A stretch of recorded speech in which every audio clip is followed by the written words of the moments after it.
بسم اللہ الرحمن الرحیم الحمد للہ رب العالمین والعاقبۃ للمتقین والصلاة والسلام علی خیر خلقہ محمد وآلہ واصحابہ اجمعین۔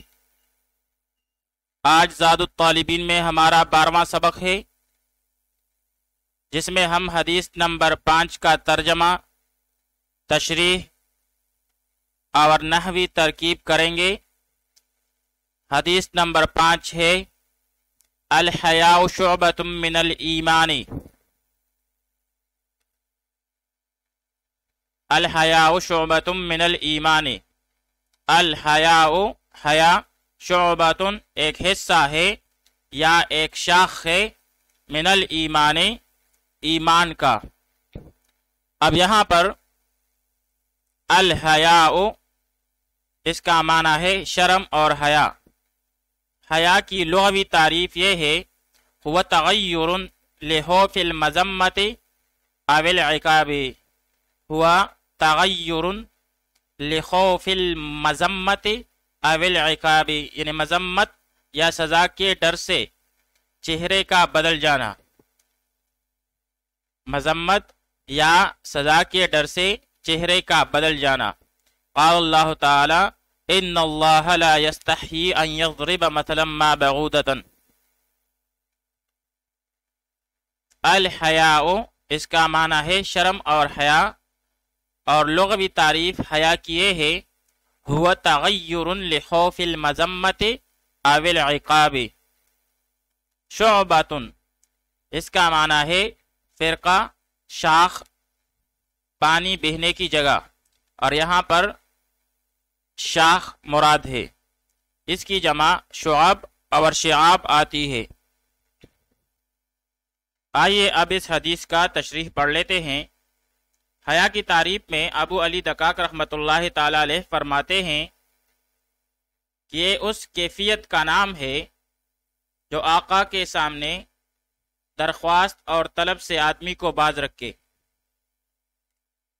حیا اس کیفیت کا نام ہے جو آقا کے سامنے درخواست اور طلب سے آدمی کو باز رکھے۔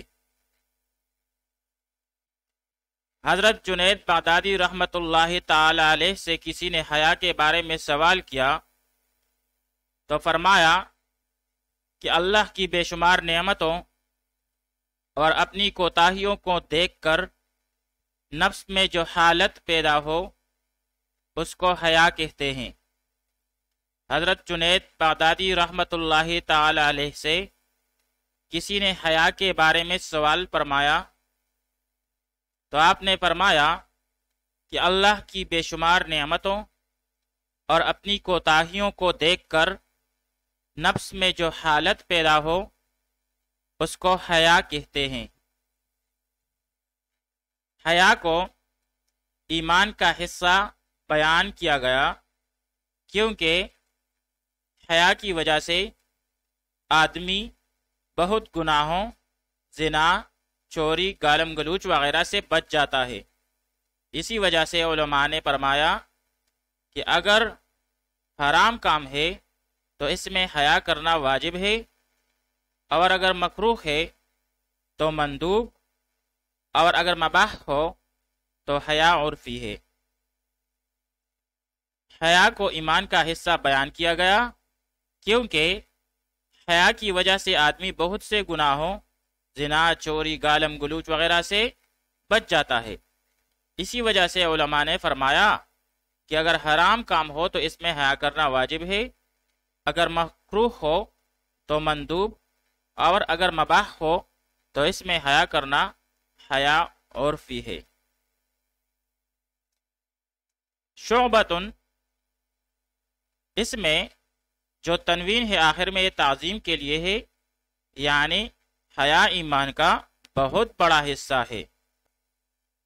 ایمان کی اور بھی بہت سی شاخیں اور حصے ہیں، لیکن حیا کو خصوصی طور پر ذکر کیا کیونکہ حیا ایسی چیز ہے جو بوجہ خوف دنیا و آخرت کے ہر معروف کی طرف داعی اور ہر منکر سے مانع ہوتی ہے۔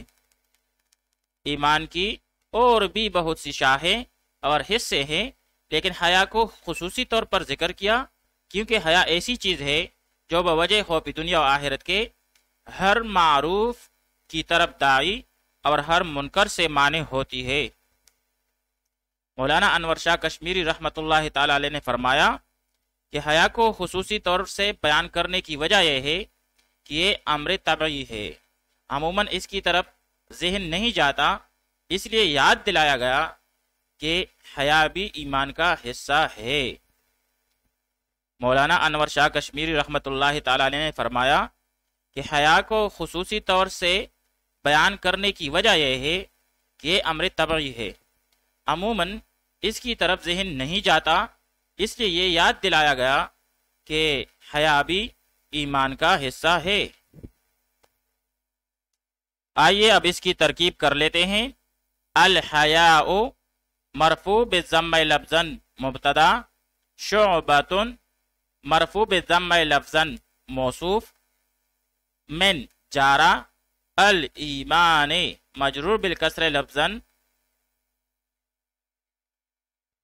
جار مجرور مل کر متعلق ہوا کائنۃ مقدر کے ساتھ۔ یہاں پر کائنۃ مؤنث کا سیاہ نکالیں گے کیونکہ اس سے ماقبل شعبۃ مؤنث ہے۔